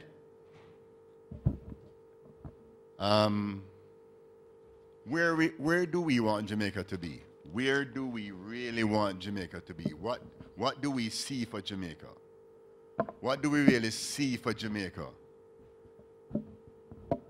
Do we want a Jamaica, and maybe where the mic is? We need to ask some questions. Where are the young people inside here? We're going to ask some questions because they were asking some hard questions earlier of the British High Commissioner, His Excellency. Where are the young people then? Them gone? You're young people? Where do you want to see Jamaica? Give him a mic, man. I want to hear. No, I want to hear. Where do you want to see Jamaica? I want to hear you tell me, where do you want to see Jamaica? What do you want to see for Jamaica? Two people over there want to hear where you want to see Jamaica. And we have to figure out how we're going to get there. And are we on the right track? Are we going down the right road? Where are we? Where are we coming from? Where are we going? We need to find out. So we want to hear from you, a few people, where you want to see Jamaica. And this is not, don't make a long speech like Constant, no, you know. Okay? Earlier on, the British High Commissioner made a point that I think has eluded many of us in Jamaica. And that is that many people outside of Jamaica look in and see so many opportunities. Yet we here within Jamaica can't seem to see them. That's right. What I would like to see is for more of us here in Jamaica to see those opportunities that people outside are seeing. Yes. Exploit them, take advantage of them, right, and move the country forward. I couldn't agree with you more. That young lady, you wanted to share something? And then somebody going to have to do like a recital from the Vision 2030. Okay? Pass the mic to her, right over here. Put your hand up so them can see you. What do you want for Jamaica? I want to see Jamaica in a space where persons are more aware of what is offered to them. We have so much to offer in Jamaica. As a young person, age 23 going to 24, and hearing a lot of my peers saying, nothing of the yard, me go foreign. And I say to them, money there Jamaica, you know. You just need to find it. That's right. And I want a lot of persons to reach that place in their mind where they see what is around them. That's right. Thank you very much. Anybody else want to share? Well, why do you, so tell me a little bit about, give the mic to the lady right beside you. Tell me about Vision 2030. What do you know about Vision 2030? Vision 20? 30. Vision 2030. Recite out the first piece for me. The first piece? Yeah, man. Tell me I it. know part of it. You remember it? The place? Yes? Well, I don't remember Vision 2030. If we don't know... Jamaica to be the place where we live, raise, and do business. Raise family and do business. But it's supposed to be a wonderful place, right? Yes. And Jamaica is a beautiful country, right? We can agree on that and align on that. And we can align on the fact that Jamaica have great potential, great minds, great people. We need to maximize our potential. We need to maximize our potential. And we would like to see Jamaica be a place where we can deliver services to our people. Education, health, security forces, take care of our youth, deal with the infrastructure in our country, build on the successes of the past and build a prosperous and a growth, sustainable growth environment for our people. We would like to see a country where our debt levels are so reduced, as Constance spoke about, that we can afford to do so. But it's not an easy road. It's not an easy road. As Constance said, it took great and has taken great sacrifice by the Jamaican people for us to be where we are today. You agree? Because we can't afford to spend the money we want to spend on education. We can't afford to put the medicines as we would like to see them in the hospital. You think anybody don't want to do it? We can't afford it. We can't afford it. And why we can't afford it? Because we need to grow economy, grow revenues, reduce our debt, so that we have the resources to be able to pump that into our people. Politicians on both sides of the political fence want to do it. All Jamaicans want to do it, but we just need to get the prescription right. We need to be disciplined and follow through on whatever program we align on as a country. Constant made the point earlier that both political administrations have signed off on this economic program that we're on, which is based around macroeconomic stability, fiscal prudence, and managing our affairs. Don't spend no more than you earn, because if you spend more than you earn, what will happen? Problem. Right? Problem. If you spend more than you earn, you end up in debt. Yes, you say it in nice financial terms. You end up in a debt, in a problem. And that's what happened to Jamaica over the years, as Constance said. We grew our debt levels to 150% of GDP. What is GDP? The amount of goods and services we produce as a country. So we grew our debt levels. We continue to spend more than we earn every year, running deficits, spend more than we earn every year. Jamaica ran one fiscal surplus in 30 years. That means every year we're spending more than we're earning. That is not good economic management. That is not how you manage your house.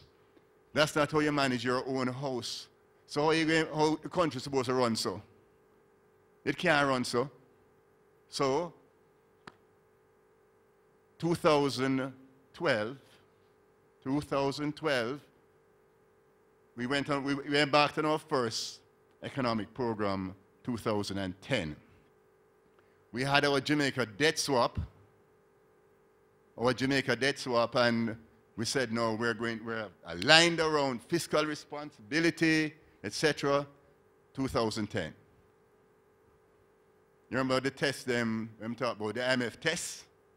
Well, we failed quite a few because we were not managing ourselves. We weren't managing our economy as we should. And therefore we were not able to make the targets that we set for ourselves as a country. And therefore, in late 2011 into 2012, we had to end the IMF agreement, or the IMF ended with us and said, we are not serious. You are not serious about what you want. It's a social contract. It's a contract that we have. We brought in the IMF to support us because when the world economy fell apart in 2008 with the global financial crisis, remember when America fell apart and all hell broke loose, right, globally across the world? Well, Jamaica was severely impacted, and that's when we had, because our earnings were down, tourism was down, remittances were down, and we had a balance of payment problem. We never have enough US dollars, so we had to go and get that support from the International Monetary Fund, supported by the IMF, by the World Bank and the Inter-American Development Bank, who came and said, you guys are serious about this, let's get to work, let's do the diagnostics, let's figure out how we move forward. But we didn't stay on track between 2010 through 2012. So we rolled into 2012, and Peter Phillips, the Honorable Peter Phillips comes into power, and Portia Simpson Miller, Lucretia, okay, she takes the office, and they have 1 year of intense negotiations with the International Monetary Fund because the IMF say, you have no credibility, Jamaica. Not PNP or JLP. Jamaica, you have no credibility. What are you sitting down with me and telling me that you are serious about a program, and in 2 years, you did not pass your test? You remember all of used to talk about the test then? The people's test. You remember Manayard, people's test? Manayard won't pass the people's test right now, the IMF test. You understand? Manayard don't ramp with them tests there. You understand what I'm saying? Manayard serious about those tests. Okay? So, in 2012, after intense negotiations, and we had a debt swap in 2010, the financial sector gave up billions of dollars of profits. Not that them know, you know, I know how you guys make funny around that. But, gave up billions of dollars in 2010, and then we had to enter into another debt swap. Why? Because we had to reduce the interest payments, so we had to, all Jamaicans had to swap their debt, government holdings, and I remember we had some Mandeville clients, them vexed like Patex because why I must swap my bonds? Why I must swap my bonds? Them people are serious. To get lower interest, lower coupon payments, and to extend the maturities so that the interest payments could be reduced on the debt so that the government could at least manage the fiscal. We were set very hard targets, difficult targets, the highest the IMF had ever set anybody in the world. 7.5% primary surplus. A 7.5% primary surplus. And what is primary surplus? You hear we talk about it on TV when we make announcements, Jamaica exceeded its primary surplus target and this and that. And everybody says, what the hell am I talking about? What is primary surplus? Primary surplus is equal to tax revenues and grants minus your housekeeping expenditures. That's expenditures on health, education, paying the civil servants, right? Capital expenditure for infrastructure, and then you have to have an excess of 7.5% of GDP. Now, how much is Jamaica's GDP? 1.7, approximately $1.8 trillion. Trillion. 1.8 trillion. And how much is Jamaica's debt? Anybody have any idea? Anybody want to guess? 2 trillion, not as bad as that. $2 trillion, that is our debt. Okay? But however, so therefore, when you say 7.5% of GDP, so it's 7.5% of 1.759 trillion. So therefore, GDP is 1.76 trillion.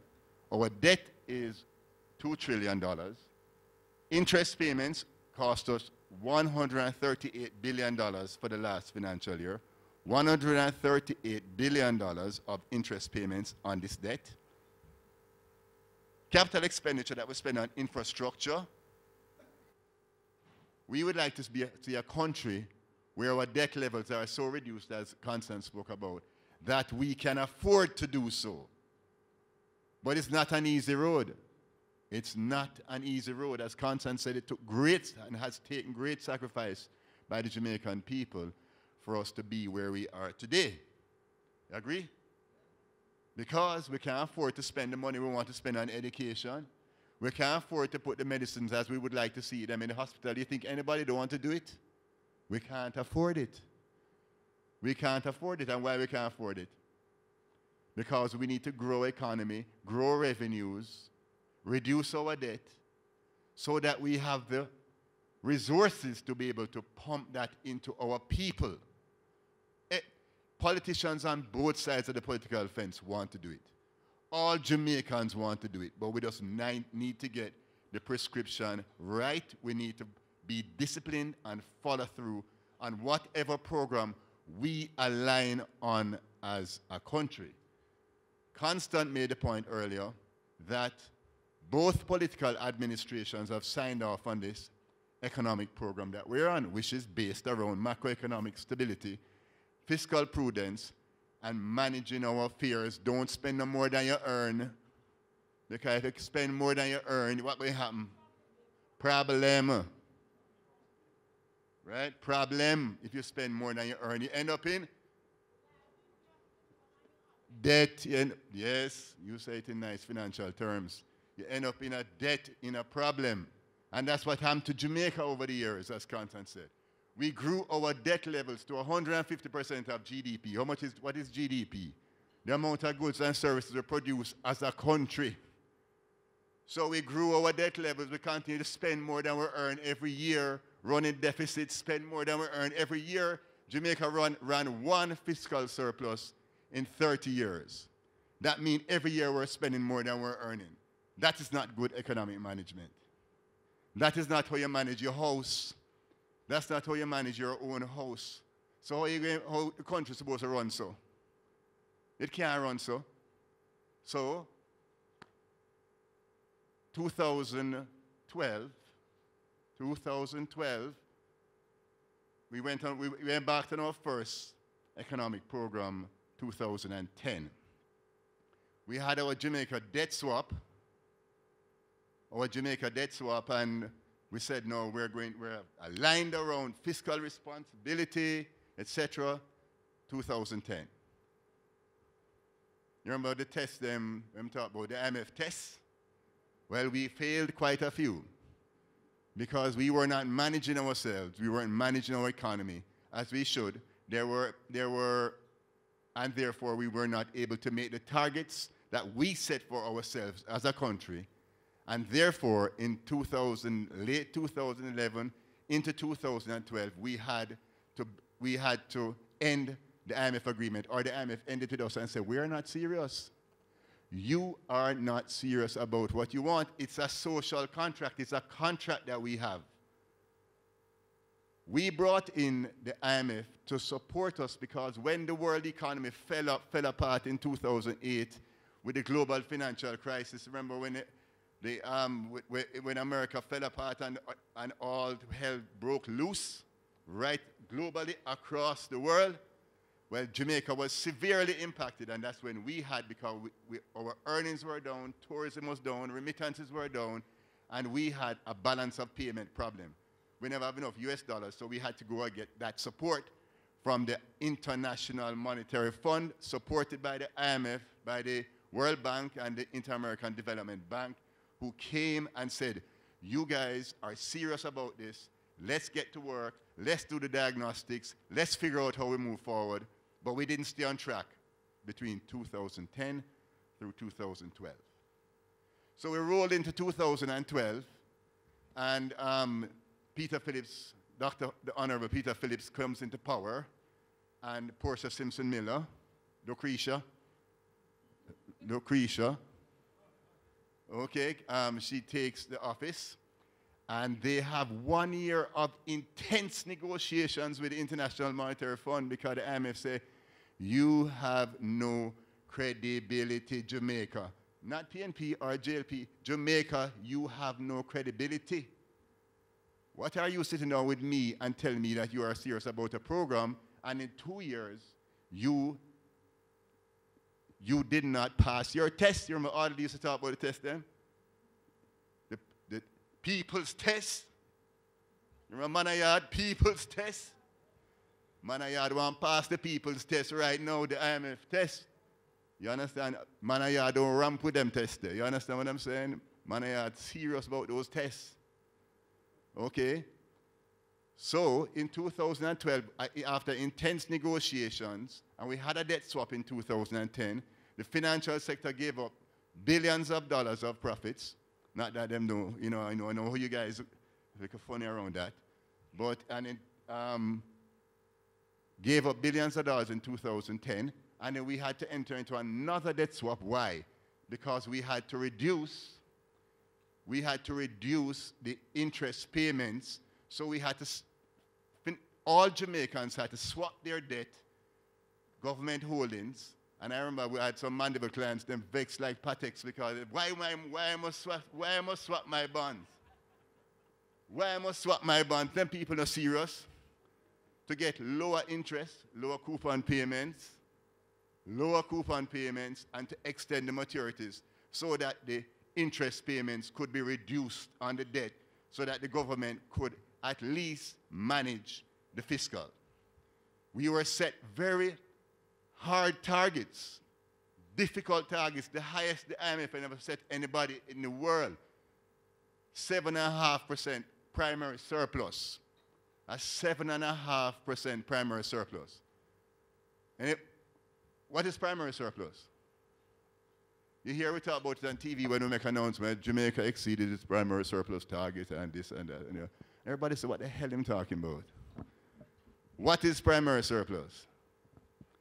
Primary surplus is equal to tax revenues and grants minus your housekeeping expenditures. That's expenditures on health, education, paying the civil servants, right? Capital expenditure for infrastructure, and then you have to have an excess of 7.5% of GDP. Now, how much is Jamaica's GDP?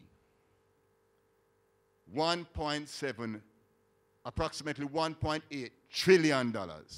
Trillion. 1.8 trillion. And how much is Jamaica's debt? Anybody have any idea? Anybody want to guess? 2 trillion, not as bad as that. $2 trillion, that is our debt. Okay? But however, so therefore, when you say 7.5% of GDP, so it's 7.5% of 1.759 trillion. So let's go to the slide here. You know the slide I'm talking about? Yeah. The where we are now slide. We'll go quickly into it. Yeah. So therefore, GDP is 1.76 trillion. Our debt is $2 trillion. Interest payments cost us $138 billion for the last financial year. $138 billion of interest payments on this debt. Capital expenditure that we spend on infrastructure, how much you spend? 42 billion last year. And we're spending, how much you spending on? How much you spending on interest payment? 138 billion.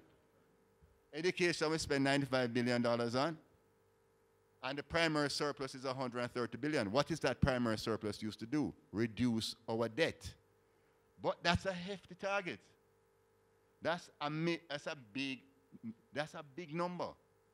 But we were set this target because our debt was out of proportion, as Constance said, imbalance. No balance.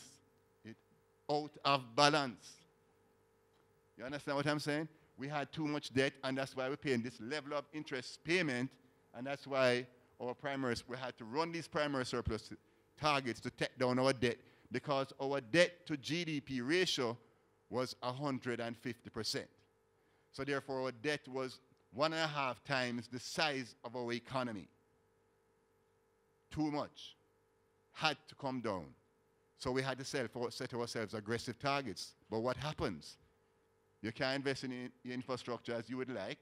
You can't invest in education as you would like. That's just 2 examples. So it requires great sacrifice on our people. But we have to right the ship and get in balance. Okay? So one of the things that we spoke about earlier, and you raised it, was mindset. We in Jamaica, as you said earlier, everybody sees the problem. Are we looking for, wherever there's a problem, there is an opportunity. Wherever there is a problem, there is an opportunity. We need to shift our mindset to see opportunities. We need to shift our mindset to see opportunities. Right? And going into this economic program, so we started with the Extended Fund Facility in 2013, our Extended Fund Facility. That was the first agreement that was negotiated. November 11th, 2016 comes around. We're in the middle of negotiating. Let me just get back to 2013 and the formation of EPOC so you guys can get a little context. You want a little bit on that? You want a little appreciation of what EPOC does? Okay. So EPOC was formed on the eve of the night, on the eve of the bond swap. Because the major domestic creditors sat down, myself and a few others, Bruce Bowen, etc., sat down with Peter Phillips and said, we're not going to enter into a new agreement and give you the bonds of our financial institutions and encourage our clients to do so unless we have an oversight mechanism in place. That same evening, Dr. Phillips, to his credit, says, set up that oversight committee. That same evening, now we're supposed to sign off on the debt swap the following morning because the IMF says they're not going into any agreement until we have a debt swap. Constant people them. Right? No agreement unless you have this debt swap. Okay? So I have Peter under pressure. So Peter gives us the oversight committee and he says we want civil society on board, we want unions on board, we want the private sector on board, and this was when EPOC was formed. So this is the EPOC. I am the co-chair, along with Brian Winter, the governor of the Bank of Jamaica, and we have the CEOs of the major domestic creditors, that being Sagicor, BNS, NCB, and JMMB, Bank of Jamaica, Ministry of Finance, Joint Confederation of Trade Unions, civil society, and the private sectors, MSMEs, and the private sector organization of Jamaica. And all of us sit at the table and we review the program on a monthly basis. We review the program, the targets on a monthly basis to see where we are we on track, are we not? Must pay tribute to Richard Biles. From 2013 forward, Richard led the Economic Program Oversight Committee. Every month we see him on TV, and he's giving his opinion. He's saying where we are with that economic program. It raised the awareness for Jamaican people as to we have an economic program that we are tracking. It's not just about the government, it's about us as a country. And it's about being monitored. So we must pay a tribute to Richard for his role there. So what are we monitoring? The fiscal targets, the indicative targets, fiscal targets that we spoke about, the primary balance. So right now the target of the primary balance target is reduced to 7% from 7.5% because we're performing much better. And we have gotten the room because we have built that credibility and we have built macroeconomic stability. Interest rates have come down, the debt levels have come down, you know, and therefore the fiscal is balanced. So therefore, we're able to negotiate with the International Monetary Fund. In the new agreement, the precautionary standby arrangement in 2016, to have that target of primary surplus be reduced to 7% of GDP. So we monitor the tax revenues of the central government, and we monitor the net international reserves and the non-borrowed reserves. Non-borrowed reserves, okay? So non-borrowed reserves are reserves that the Bank of Jamaica doesn't borrow from the public financial sector and otherwise to buffer the reserves. So therefore, these reserves have to be from flows, from real flows into the economy. And Jamaica is running positive trade balances, overall trade balances. When you take into account foreign direct investments, remittances, exports, tourism, and all those inflows, Jamaica is net positive. So we don't have a US dollar shortage. We do not have a US dollar shortage. So the economy is doing well. We have built the foundation of macroeconomic stability. It has been built. Now, the focus around the precautionary standby agreement going forward is the new agreement signed November 11, 2016, is growth. Key elements: growth, macroeconomic stability, public sector transformation, right? Those are the three key elements. And we're glad we have Mark Tracy here from the Economic Growth Council. So Mark is responsible for 5 in 4, now 5 in 3. Right? See him there, mark him face. Okay, mark him face. So what, and as we said earlier, what we have is an economic program that's built on macroeconomic stability, fiscal responsibility, that both political administrations have signed off on in terms of the core macroeconomic program. So we have that level of stability. So we have to remain vigilant, we have to remain disciplined, we have to remain true to the program. So, as we said, we want to continue to build up the reserves, the net international reserves, as the objectives of the economic agreement. Growth, reduction of the public debt, and public sector transformation, and continuing to build a strong financial sector. Inflation targeting, as Constance spoke to earlier. And what we mean by inflation targeting, you know, we all have this fixation around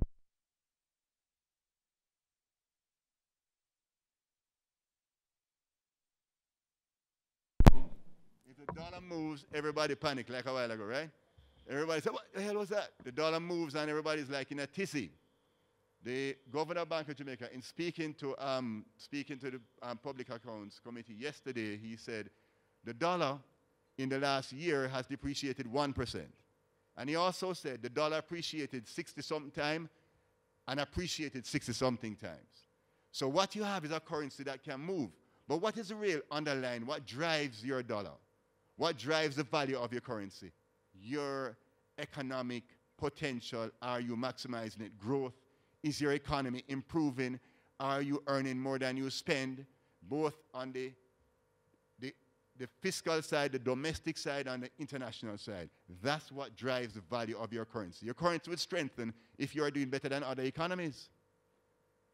So we need to work on building and growing our economies if we want to have a dollar that don't move in a particular direction. However, as we said, there have been improvements and there's a greater level of confidence. But there's also competitiveness. There's also competitiveness because your country has to be competitive in international arena so that your goods and services, exports and otherwise, can be competitive in selling and other people buying your services in the world, right? So therefore, your dollar is a clearing mechanism for that. Is a clearing mechanism for that. So therefore, but there are a lot of inputs that go into that dollar. So therefore, if you look at international currencies, they're all over the place all the time. That is how a currency moves. So therefore, when Jamaica currency move, everybody panicking. We need to kind of look at ourselves and say, okay, why did it move? Is it moving without a basis? Economists use, what is it, inflation parity? The difference between, purchasing power parity, right? The difference between like US inflation and as a major trading partner of ours and Jamaican inflation. And therefore, if that difference is about 2%, 3%, that is probably where you see your dollar should depreciate on a basis, on an annual basis in relationship to the international, to the US currency. And that's how it works. But the US could be strengthened against the Canadian or the yen or the other currencies or the pound. It can be moving in other directions. So therefore, currencies move. So we have to embrace that and understand that it's an international currency market. We're in an international economy. And this economic model that we have chosen, called neoliberal free enterprise model that we have chosen as a country, that is what it's all about. So if we are committed to this model, to this economic model, we have to wrap our hands around it, our arms around it, and believe that this is what we're going to make work for us, because we're done with socialism, right? Right? Socialism mash up. Socialism mash up, right? DK, my father, right? Then write him off. You understand? So we're done with socialism. Okay, guys, we're done with that. So we are into free enterprise. We are into capitalism. Right? We are into capitalism. That is what we are into as an economy. But what occurs under capitalism? And now let's go to financial inclusion. Right? What occurs under capitalism? Now, some people do get left behind. Right? And some say the richer get richer and the poorer get poorer. Poverty increasing. There are youth that are being left behind. Right? So, in about 2010, the G20 countries came together and they said, well, we have to really take a check here, because what is occurring here is that people are being left behind. Income inequity. What is going on? What are we going to do? So, World Bank, IDB, G20 countries come and say, listen, we need to work on financial inclusion because we need to have inclusive growth. People need to be swept along and they need to participate in the upside of growth. And for those that are left vulnerable, there must be a social safety net. There must be a social safety net. So there is this strategy called financial inclusion, and this was a structural benchmark in this program. Right? The IMF and the World Bank has supported this in a real big way, and we have to acknowledge the World Bank because they put the technical work behind developing this financial inclusion strategy. Brought the resources to bear to help Jamaica and the Bank of Jamaica to develop this financial inclusion strategy. We need to own this strategy because that is how we're going to make sure that the wide cross-section of Jamaican people are carried. Now, let's talk a little bit about the financial inclusion strategy and what it really means, right? So let's look at the state of affairs. 23% of account holders have not used their accounts in commercial banks in the past year. Too hard to do business with them. Hard, man. No amount of paperwork and this and that. Hard to do business. Only 30% of Jamaicans report saving through a regulated financial institution. Activity, it caused a drag on the people and the economy of the country. So therefore, we as a country need to line up behind whatever crime plan. We need to take politics out of crime, and the same way we line up behind our economic program, we need to line up behind a crime plan and own it as a country. And own it as a country, because if we don't, you know what I mean, and it's a political football and people talking about play, gun and all of those things, your MP, then we're going to have a problem. right? We're going to have a problem. So therefore, we now need to line up as a country around the crime plan.